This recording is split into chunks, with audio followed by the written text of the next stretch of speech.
Hey guys, Fan here again, and today we're bringing you guys the Uber Lilith Pinnacle boss kill, the hardest boss in Diablo 4. Finally managed to get it down. If you guys were following the attempts and you're not sure what was going on, the TLDR for this is basically I tried for 2 weeks at the start of Diablo 2 to take down, get to the Pinnacle boss as fast as possible and then take it down. And I tried so many times, my fingers started hurting, so I had to take a 2-week break after that.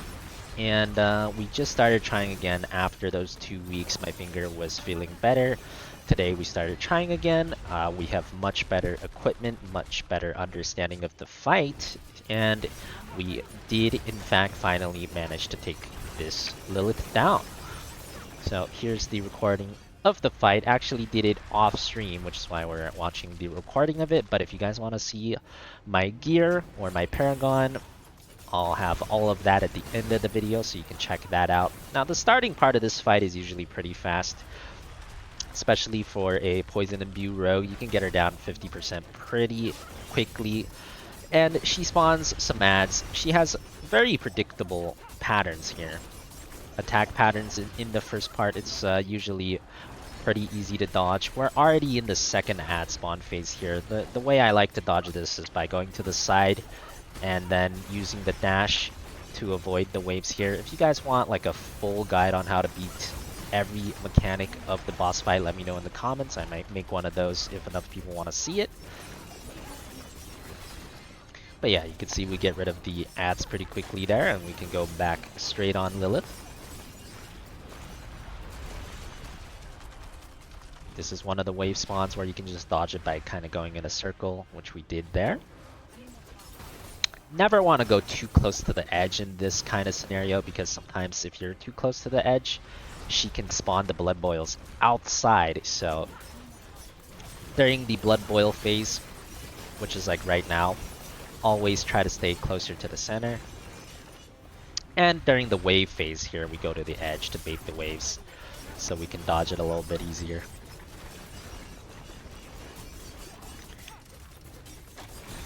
Now, a lot of this rogue's damage is based on whether or not we're getting a lucky hit proc that resets our poison imbuement. So right now we're not getting that many resets. Her HP is going down very slow. But as soon as we start getting the resets, you can see her HP going down way quicker with all the poison stacking with a 0 cooldown poison imbuement. Yeah, we're just kind of doing the same thing over and over. Going to the edge, baiting her waves, dodging it. If you're not rogue, you can actually dodge these waves simply with a dash. With your evade, your spacebar, you can just do the spacebar in the same direction that I'm doing my dash in. So it's not actually mandatory to have a dash in order to dodge most of the waves. Usually spacebar plus good run speed is enough to do it. As we get to phase 2 here, I switch my equipment a little bit. If you're wondering what that is equipment to stagger Lilith faster, because staggering Lilith is extremely crucial in part 2. It's actually the main part 2 mechanic, in my opinion. I just use like some extra resource potions, some random potion there to get a little bit stronger. And I'll show you the gear swap in a bit after this video as well. So you can see I actually managed to stagger her before she flies away, which is really nice, because every time you stagger her in phase 2, one of the blood boils on the ground disappears, one of these things disappear. And that's really important, because every one of those things starts spawning these heat-seeking blood bullets or something. They follow you around and they will one-shot you, so the less of them there are on the ground, the less bullets will be following you, the easier it will be to dodge. So you can see I staggered her twice now. I've got rid of 2 of those blood boils. Now these little bullet shades are following me, but they're only spawning from 2 locations instead of 4, which makes it much more dodgeable. Generally, you just want to go in a circle, wide swinging circle here to dodge these. Also got to be careful of all the other mechanics, the burning ground, the falling cliffs. But yeah, here we do so much damage to her, she's just continuously flying. So our main job is dodging. If you do less damage to her, you're gonna have to dodge more often, you're gonna have to deal with more bullets. So this fight kind of does have a big gear check element to it as well. And that was part of the reason why I didn't succeed in the first 2 weeks of trying it, back when no one had done it yet. The fight mechanics were not well known at all. Um, if you don't do enough damage, which I didn't, she just keeps spawning these blood boils. And then there'll be like 5, 6, 7 of them on the ground, and they all spawn heat-seeking bullets that follow you. Not to mention, they also deal damage if you step on them, which is pretty rough. So there you can see we got the kill on Lilith finally. Hardest boss in the game down. And we got the unique mount, which is the accomplishment for killing Lilith. The other 2 items are not very good. And Lilith doesn't seem to drop like amazing items, unfortunately. But you do get the achievement and the mount, which is pretty cool. And now I'll show you guys what I was using. So the equipment swap that I was doing was, one was Penitent Greaves. These leave behind a trail of frost that chills enemies. As long as you're constantly on her, that applies a lot of stagger. The chill applies good stagger. And my second one is kind of like my do-it-yourself Fist of Fate. Fist of Fate is a unique that rogues can use. That basically will break the Lilith fight. You can literally have it so that she doesn't spawn a single bullet in the second phase at all, because Fist of Fate has 2 lucky hit chance to apply, CC, which is really good for staggering. Now, that is a rare unique, and I've gone over 100 levels and I've never seen it, so I just decided to make my own Fist of Fate. This is not as good. It only has 1 lucky hit chance to apply CC. As you can see there, lucky hit, 30% chance to apply slow. But when using this in combination with the Penitent Greaves, and in combination with my skill set, which was Stun, Shadow Step with Poison Trap, with Knockdown, so all of that stagger combined was enough to stagger her in phase 2. Enough to remove at least half of the blood puddles on the ground, which is half of the bullets gone, which made it a lot more manageable, a lot more easy to beat the fight. So going over my equipment real quick, you can see what equipment I have. For my weapons, I'm just mainly focused on critical strike damage, vulnerable damage, and dexterity where possible. I have a unique dagger that gives attack speed, very important. For the rings, it's more of the same crit and vulnerable damage, crit and vulnerable damage.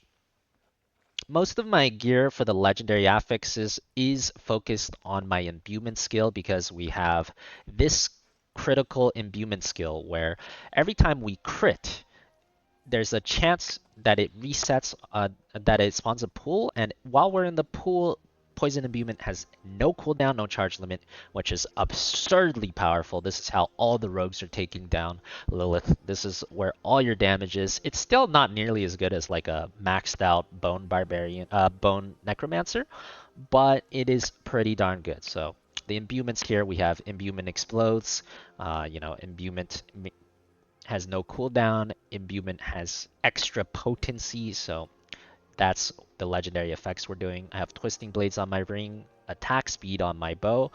Um, Attack speed really good with Twisting Blades. I have a double Shadow Step here. You could really use whatever you want though. Most rogues would just use Penitent Greaves. You could just use Penitent Greaves the whole way if you wanted to. We have damage reduction, armor, damage reduction stacking on our pants. I also have the critical strike gives Dark Shroud, which is really nice. I use this mainly for move speed. I don't actually have Dark Shroud on my actual skill bar, but with a high crit chance, you basically have maxed Dark Shroud pretty much any time you're attacking, which gives you, the ability to have the Dark Shroud plus the move speed on the Dark Shroud without actually putting it on your skill bar, so you can use another button on the skill bar, which is very important.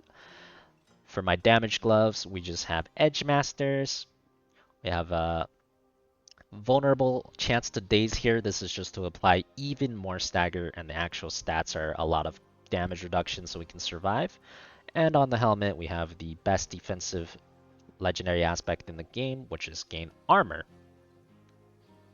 So that's the gear that we have. I'll go over the skill tree real quick here. We have Puncture, gives vulnerable, very important for Lilith. We go for Daze to give more stagger on, of course, Twisting Blaze. I actually was not struggling with dying to Lilith anymore, so I took 2 points out of Sturdy.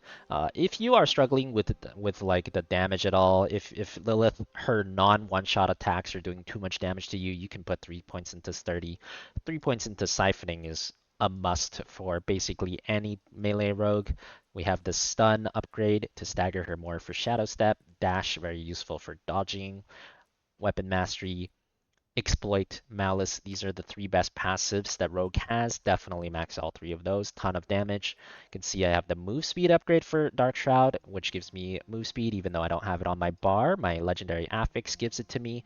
We have a chance to reset our poison imbuement because it's kind of a somewhat RNG lucky hit build.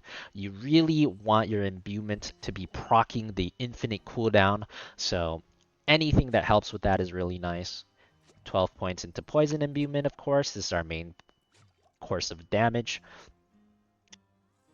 And of course, we wanted to do even more poison damage there. I have one leftover point here into extra damage reduction. Moving on here, we have chance to gain extra energy. You can also put some points into this, like you can take some point out here, for example, or some points out in other places.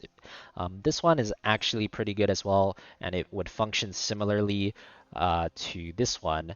You just want as high of a lucky hit as possible because lucky hit is how you proc your 0 cooldown poison imbuement.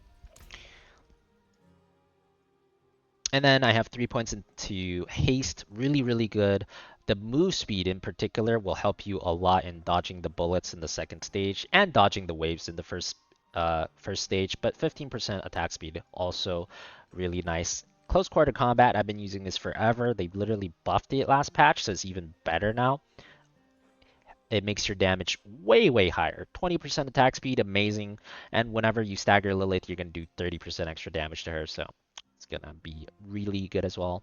That's basically the skill build for this though. If you're wondering about the Paragon board, I already have a video that covers all the Paragon points that I use. I'll link it at the end here. You can see it on the screen and check that out if you're interested. But that's it for this video. Thanks for watching, guys. I'll catch you in the next one.